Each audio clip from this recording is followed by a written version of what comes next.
नमस्कार दोस्तों, स्वागत है आपका हमारे चैनल पर फिर से एक बार नई कहानी के साथ। तो चलिए बिना समय गवाए कहानी को शुरू करते हैं। बाहर वाले कमरे में रमा जी और उनकी सहेलियों की अच्छी खासी महफिल जमी हुई थी। अचानक बहुओं की बात शुरू हुई तो रमा जी बोली, मेरी बड़ी बहू ज़्यादा अच्छी है, मेरा कितना ध्यान रखती है। मुझे किसी भी चीज़ की ज़रूरत होती है तो बिना बोले ही लाकर दे देती है, पर आज तक छोटी बहू ने तो मुझे कुछ भी नहीं लाकर दिया। रमा जी अपनी बड़ी बहू सुरेखा की तारीफ करते हुए बोली। रसोई घर में से काम कर रही छोटी बहू रागनी के कानों में भी ये सब शब्द जा रहे थे।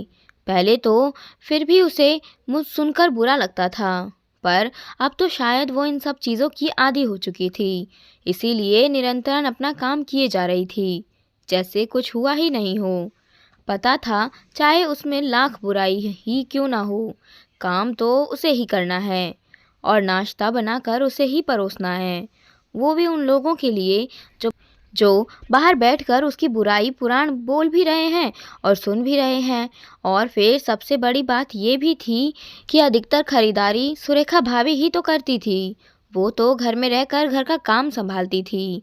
जब भी शॉपिंग की कोई बात आती तो दोनों सास बहू अकेले चली जाती थी, पर रागनी को तो कोई साथ लेकर जाता ही नहीं था।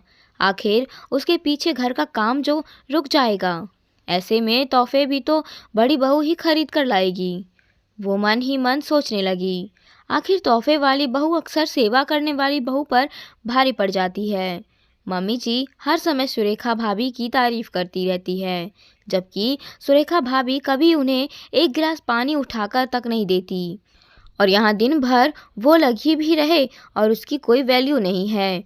तभी बाहर से रमा जी की आवाज़ आई, अरे छोटी बहू, ज़रा एक कप चाय और बढ़ा देना, तुम्हारी मामी सास आई है और उनके लिए भी नाश्ता ले आना। वैसे भी तेरे हाथ की पकौड़ियाँ इन्हें बहुत पसंद है।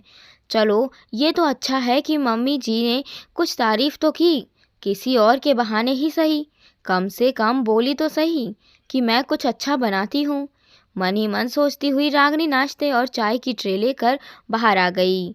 सबको चाय नाश्ता सर्व करने के बाद मामी जी के पैर छुए और फिर वापस अपनी रसोई में आ गई। अभी गैस बंद कर खुद के लिए चाय नाश्ता लेकर अपने कमरे में जा ही रही थी कि इतने में बड़ी बहू सुरेखा भी आ गई और आते से ही गरिमा को आवाज़ देकर बोली, रागनी, मेरा चाय नाश्ता भी यहीं ले आना। आज मामी जी काफ़ी दिनों बाद आई है, मैं भी ज़रा मामी जी के पास बैठकर बात कर लूँ, वरना नौकरी के चक्कर में मिलना भी कहाँ हो पाता है। नाश्ता अपने कमरे में ले जाती हुई रागनी के पैर वहीं ठिठक गए।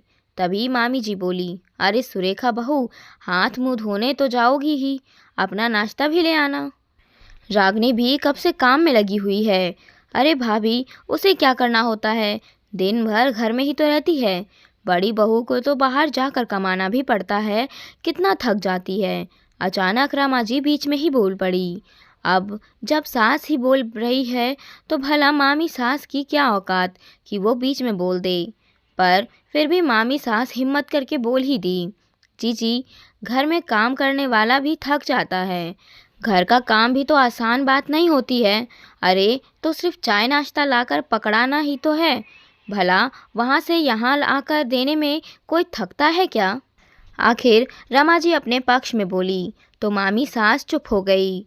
रागनी के हाथ में जो चाय नाश्ता था वो उसे सुरेखा को देने बाहर आ गई और देकर वापस रसोई में चली गई। वापस गैस चालू किया और अपने लिए पकौड़ियाँ तलने लगी।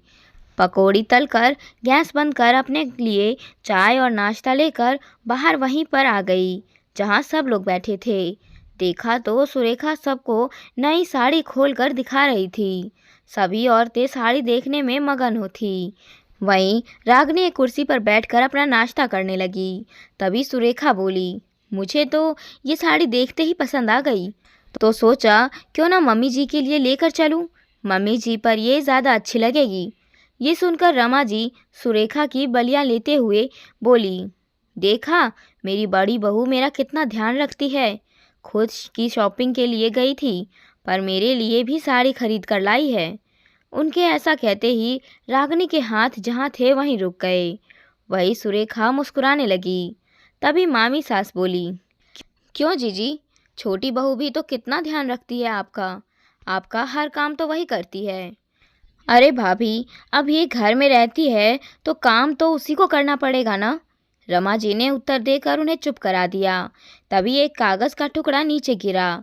रागिनी ने उसे उठाया तो देखा सुरेखा भाभी ने जो साड़ियाँ खरीदी है, ये उनकी रसीद थी, जिसमें 3-3 हज़ार के 2 साड़ी थी और एक साड़ी 500 रुपये की। पर रमा जी की साड़ी तो 500 रुपये की लग रही थी। तभी रागिनी बोली, दीदी, आपने आज 3 साड़ियाँ खरीदी थी, पर ये तो एक ही है। ये सुनते ही सुरेखा झेप गई और बोली, हाँ, वो मेरी साड़ियाँ तो मैं तैयार करवाने के लिए छोड़ आई थी ना, पर मम्मी जी की साड़ी मैं यहाँ ले आई। अगर उन्हें पसंद नहीं आती तो बदलवानी पड़ती ना मुझे, इसीलिए उनकी साड़ी तैयार करने के लिए देकर नहीं आई। कहते हुए सुरेखा ने रागिनी से रसीद ले ली और उसे अपने बैग में रख लिया। खैर, बात आई गई हो गई।